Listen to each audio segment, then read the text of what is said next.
L'alcool au volant fait régulièrement l'objet de campagnes de sensibilisation. Mais n'oublions pas non plus que la conduite sous influence de drogue pose aussi des problèmes de sécurité routière.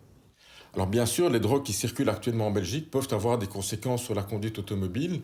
Les drogues qui sont les plus courantes actuellement sont soit les dérivés de type amphétaminique. Là-dedans, vous allez retrouver essentiellement l'ecstasy, l'amphétamine et les autres dérivés qui vont avoir, en fait, surtout comme effet de perturber l'attention du conducteur et également ses réactions par rapport à une situation qui peut être complexe. D'autres catégories de substances qui sont abusées en Belgique, c'est essentiellement le cannabis. Le cannabis a plutôt un effet plutôt euphorisant, sédatif, mais qui va également modifier dans un contexte de conduite automobile la perception qu'on va avoir des distances, du danger ou la prise de décision parfois complexe. Alors bien entendu, quand on mélange deux substances toxiques, on peut s'attendre à avoir des effets qui vont être majorés.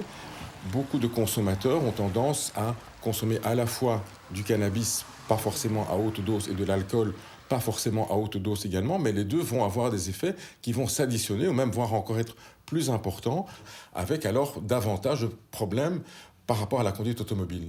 La consommation de drogue étant dangereuse pour la conduite, le conducteur qui a pris le risque de prendre le volant en ayant consommé des drogues peut faire l'objet d'un contrôle de police. Lors de chaque contrôle, nos policiers font un scanning du conducteur sur base d'une checklist standardisée.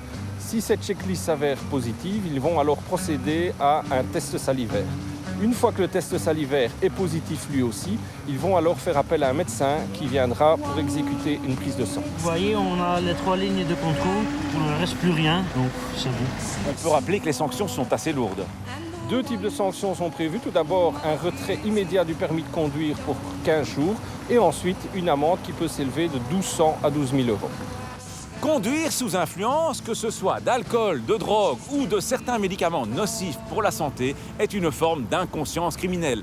Car la conduite d'un véhicule demande de l'attention et aussi de bons réflexes, ce qui est impossible après avoir absorbé certaines substances. Voilà aussi pourquoi les sanctions en la matière sont plus lourdes que pour d'autres infractions. À la question de la semaine dernière, il fallait répondre que lorsqu'on dépasse un cycliste, il faut laisser entre lui et nous un espace de minimum 1 mètre.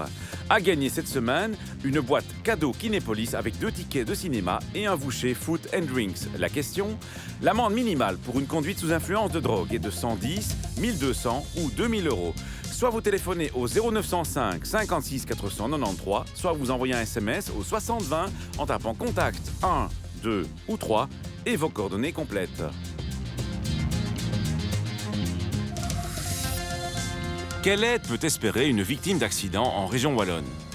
L'Agence wallonne pour la sécurité routière contient en son sein un département destiné aux victimes. Toute personne concernée par un accident ayant entraîné des blessures corporelles ou des dommages moraux peut nous appeler. La personne pourra bénéficier gratuitement d'une écoute, c'est-à-dire d'une oreille attentive qui fera preuve d'empathie et de neutralité, d'une information sur tous les aspects de l'accident, psychologique, administratif, juridique, et surtout liés aux assurances et à l'indemnisation des dommages. Et l'orientation, selon les besoins exprimés, vers des professionnels ou services spécialisés à proximité du lieu de vie. Le service offre des garanties, une disponibilité même après plusieurs années, aucune prise de position dans le débat portant sur la responsabilité et la confidentialité de la démarche d'appel. À la semaine prochaine et d'ici là, bonne route!